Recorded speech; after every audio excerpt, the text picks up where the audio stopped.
I was actually really worried about Connie's introduction because she and I have known each other for a very long time and spent many evenings drinking scotch together.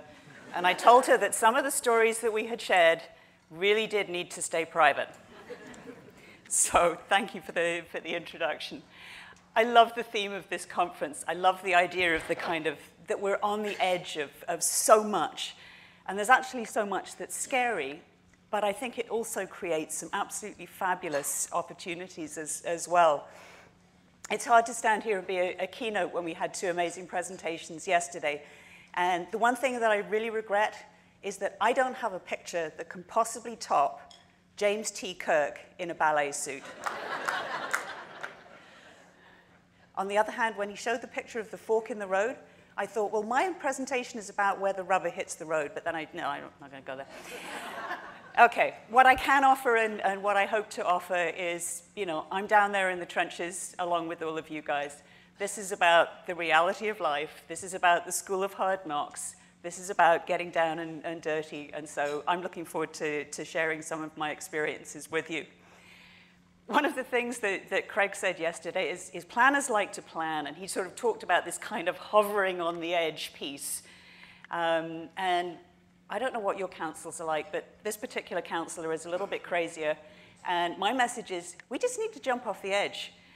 We need to take risks. We need to try new things. And besides, doesn't that look like fun? Okay, maybe it looks a little scary too. So picture the perfect dive. We're in an Olympic year, so think about Olympic divers. And they stand there and they're poised on the edge of the board. And you can see them concentrating, and they're visualizing it. They've got it in their head. They know exactly what it is they're going to do. And then all of a sudden, they leap off the board, and something magic happens. And you get this kind of, wow, magic in the air. And so how come when I try and do it,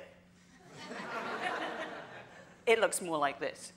Okay, so of course the answer is that the Olympic divers have spent many, many years practicing, trying to get it right. And even then, they still get it wrong sometimes.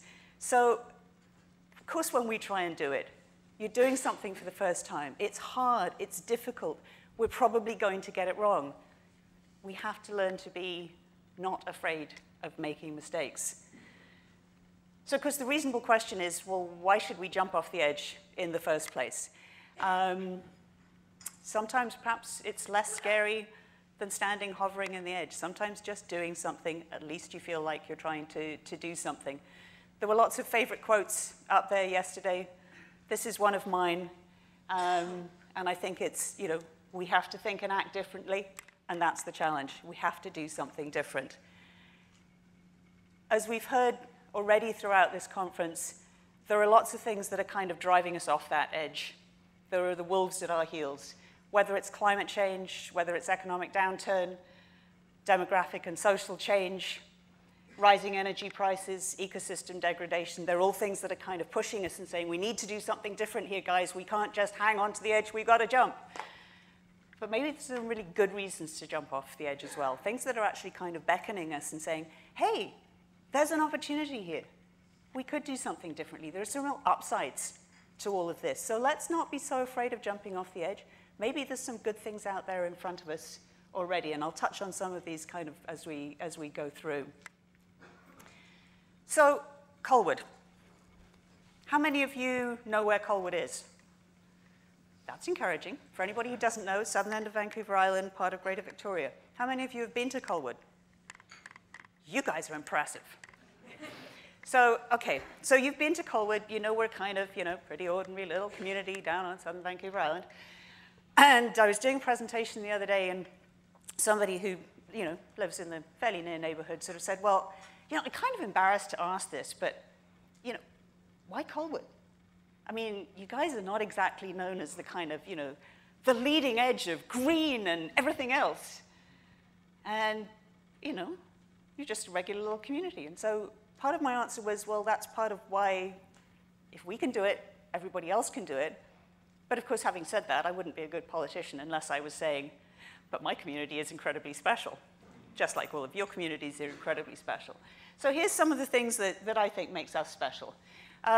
Those of you who are familiar, this is a map of the community. The large green blob in the middle is Royal Roads University.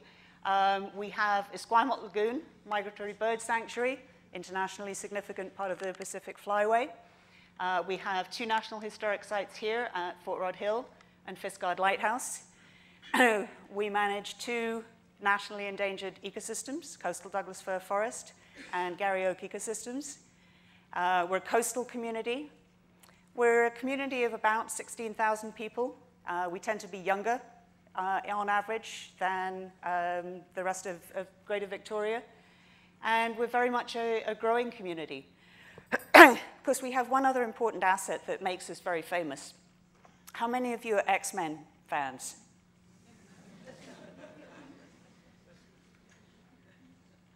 Professor Xavier's School for the Gifted. We like to think it rubs off. Okay. I have to share the story of the guy who's standing in the picture. This is Mr. Terakawa. Mr. Terakawa is president of Sanyo Canada, and he came to visit us to talk about our Solar Colwood program. So we had breakfast, and we talked about things Solar Colwood, and we talked about Colwood. And somewhere in there, we mentioned that Royal Roads University was where X-Men was filmed. So he made us drive him to Royal Roads University so that we could take this picture in front so that he would get great cred with his kids. So, you know, anytime you want good cred with your kids, come to Colwood. Okay. So, but we've actually been, you know, we're not just a special place to be. We've actually been doing quite a lot of innovative stuff over the last little while. So the character here, the truck, not the guy inside it, is Sparky. Sparky is a fully electric plug-in truck. It's part of our Public Works department. He's a very hardworking member of our Parks department. He's a fully plug-in. He's one of the mighty trucks built in Lanцeville. So I think some other communities have them as well. We've had it now for about 4 or 5 years. It saves us about $3,500 a year in fuel. That's what we would be putting into one of our regular pickup trucks doing the same kind of work that this one does. It actually works harder than our regular pickup trucks for a couple of reasons. One is that it's narrower, and so we can put it on our trail system. Makes it very useful, and also because it has the lifting bed. The guys like it because if you're carrying a load of gravel, you don't have to kind of shovel it all out. You just lift the raising bed and go out. By the way, the guy sitting in the truck is John Yap, who at the time was Minister of State for Climate Action. He was out visiting Colwood to talk about, actually part of the picture on the right there, which was, this is one of 2 developments in Colwood that now operates off of geoexchange, so geothermal energy. And this one was in the drilling stage, and he wanted to come and see what that looked like. So we said, come on down.